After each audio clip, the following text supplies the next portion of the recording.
Today we'll be talking about the Book of Five Rings, a timeless book composed of two works. Well, the one I read is a work composed by Miyamoto Musashi's two books on the strategy of swordsmanship, strategy, and war. Hello there guys, welcome back to the channel. I will be doing this because it's too sunny out here in New York, book from the 1600s. And we can see how timeless some knowledge is, you know, really baptism by fire in time does exist. Why not get into it? 1. Adapting. In swordsmanship, as in life, adapting is basic. Your mind can't get stuck in one strike all the time, one fucking hit, and then staying there. It needs to come back to its formlessness. Does that make sense? I feel fucking weird when I talk about this in Sen. We need to come to the original mind, which is water, you know, taking the shape of whatever is and accepting whatever arises, knowing that it will also pass away. But we need to live in it. And when we face obstacles, when we face an opponent, it's about flowing with them, dancing with them, and maybe we can learn a thing or two and anticipate some of their moves. 2nd, the mind. The mind is what drives the body all the time. If we are in a state of fear, clinging to things, attaching to whatever comes our way, material needs or things that we think we need, we will be rigid, and the mind will crave certain things that will make it stiff and not able to drive our body into flowing. And this is something that I struggle with all the time, you know, because desire comes in. I think desire isn't good or bad, it's just effective. But knowing that desire will cause some tension, some suffering in us in order to get us moving is something like knowledgeable. And still, I think desiring is good, you know, in a way. I don't want to forsake all desire and become a monk. That's a way out of the game. But no, I want to be in the game somehow. Maybe there's no way out of the game. But knowing that the thoughts that we reinforce, the thoughts that we get stuck in, they will drive the body. They will drive our actions. They will be materialized.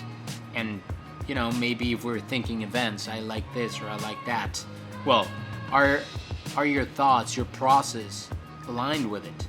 Are you being that person that gets close to those events? Are you the person that is martial arts? Does that make sense? The mind will always drive the body. It has to come back and not be obsessed with anything that will just get in your way while you're dancing with an opponent.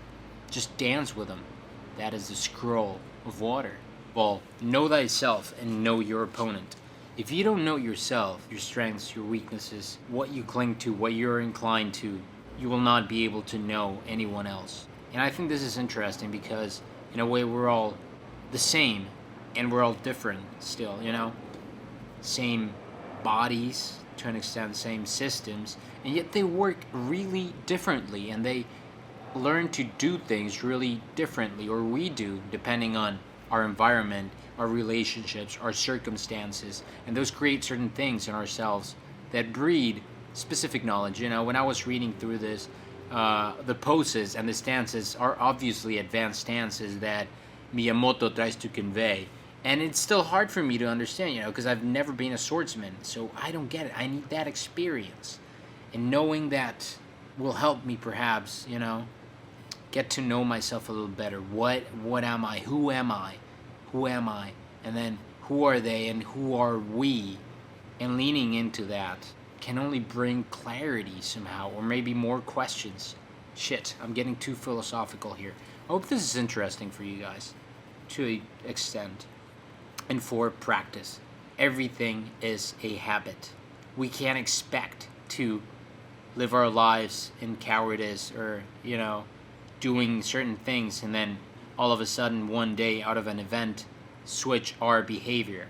We don't rise up to the level of our expectations. We simply fall to whatever we do on a consistent basis. And that is the details, the small actions that you're doing day to day that perhaps you don't even question. Yes, you, Lex, and you, my friend, sitting there over the computer.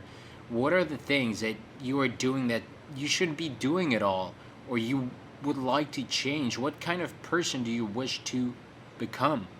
Perhaps that is the art of swordlessness. that Munenori talks about.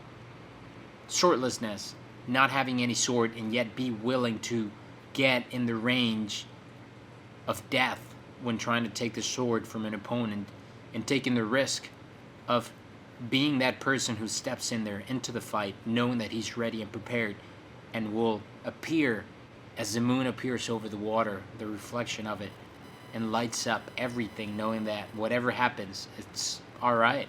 It's alright. And accepting it, embracing it, and being human about it. And hopefully learning from it, practicing, drilling it down, doing what matters to you or to me. Don't let anyone tell you otherwise.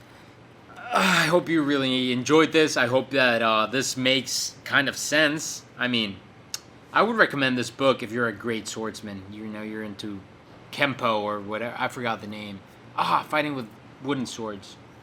That sounds probably Kempo. No, I totally forgot about it.